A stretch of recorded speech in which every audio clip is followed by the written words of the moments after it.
भारत और पाकिस्तान के बीच तनाव बढ़ गया है। अब बात गोलीबारी से आगे बढ़ चुकी है। ड्रोन और तोपों से हमले हो रहे हैं। ये 30 साल में सबसे खराब लड़ाई है। दोनों देशों के बीच युद्ध के हालात बन चुके हैं। ऐसे में आज हम आपको बताएंगे कि क्या होगा अगर ये युद्ध लंबा खिंच गया। वीडियो में आगे हम विस्तार से जानेंगे कि पाकिस्तान में कितने दिन का राशन बचा है। सबसे पहले बात कर लेते हैं कि युद्ध के हालात बने कैसे। इसकी शुरुआत तब हुई जब पाकिस्तान ने भारत के जम्मू में पहलगाम आतंकी हमला किया और 26 निर्दोष नागरिकों की जान ले ली। इस हमले के बाद भारत ने 7 मई को ऑपरेशन सिंदूर के जरिए पाकिस्तान और पीओके में 9 लोकेशन को निशाना बनाया था। ये वो जगह थी जहां आतंकवादी शिविर थे। भारत की कार्रवाई के बाद से ही पाकिस्तान लगातार भारत पर हमले कर रहा है। अभी तक भारत सिर्फ अपना बचाव कर रहा था, लेकिन आज सुबह तड़के भारत की सब्र का बांध टूट गया और भारत ने भी पाकिस्तान के 8 मिलिट्री ठिकानों पर हमला कर दिया।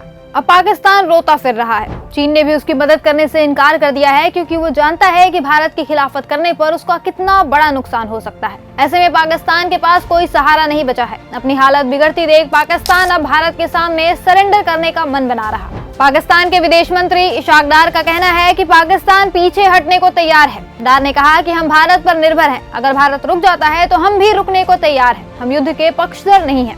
उसने ये भी कहा कि अब पाकिस्तान और नुकसान नहीं चाहता है। इस संघर्ष के कारण हमारा बेवजह का विनाश और धन की बर्बादी हो रही है। इधर पाकिस्तान की जनता भी डरी हुई है। उसे अपनी सेना पर कुछ खास भरोसा है नहीं। यही कारण है कि पाकिस्तान के लाहौर में लोग परेशान हैं। स्कूल बंद हैं। लोग खाना, गैस सिलेंडर और दवाइयाँ जमा कर रहे हैं। लाहौर में लोग अभी से ही 1 महीने का सामान जमा कर चुके हैं, जैसे आटा, चाय, तेल और दाल। दवा दुकानों पर भी भीड़ है। लोग पैरासीटामोल, एंटी एलर्जी और डायबिटीज की दवाइयाँ खरीद रहे हैं। कुल मिलाकर लाहौर ही नहीं, पूरे पाकिस्तान की हालत खराब है। युद्ध के डर से पाक की जनता सहमी हुई है, क्योंकि उन्हें पता है अगर युद्ध हुआ तो पाकिस्तान की हार तय है। ये तो हो गई पाकिस्तान के मौजूदा हालात की बात। अब बात करते हैं पाकिस्तान के पास कितने दिनों का दाना पानी बचा है। पाकिस्तान हर दिन 0.25 मिलियन बैरल तेल खपत करता है, जबकि 78% तेल उसे आयात करना पड़ता है। अब भारत और पाकिस्तान के बीच तनाव बढ़ने से तेल टैंकरों को भी खतरा हो सकता है और आयात बंद हो सकती है। अमेरिकन जनरल ऑफ ट्रांसपोर्टेशन की रिपोर्ट के मुताबिक उसके पास करीब 22 दिनों का इमरजेंसी रिजर्व है। यानी अगर युद्ध के दौरान आयात बंद हो जाते हैं तो वो सिर्फ 22 दिन तक ही अपनी तेल की जरूरतें पूरी कर सकता है। बात करें गेहूं की, तो पाकिस्तान के पास 323 दिन का गेहूं का स्टॉक है। आंकड़ों के मुताबिक पाकिस्तान में गेहूं का प्रोडक्शन वित्त वर्ष 2025 और 26 में 27.5 मिलियन टन होने का अनुमान है। ये 2024-25 के रिकॉर्ड से 13% कम है। वहीं 2025-26 में गेहूं की खपत 31.9 मिलियन टन तक पहुंचने की उम्मीद है। अब इसमें से कुल मांग का 7% हिस्सा पशु चारा उद्योग में जाएगा।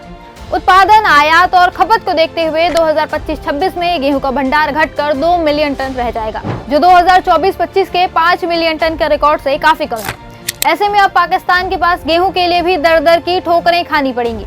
वहीं पाकिस्तान में वित्त वर्ष 2025 और 26 में चावल का उत्पादन 98 लाख टन होने की उम्मीद है। जनसंख्या बढ़ोतरी के आधार पर 2025-26 में चावल की खपत 42 लाख टन होने का अनुमान किया गया है। प्रति व्यक्ति चावल की खपत सालाना केवल 18 किलोग्राम है।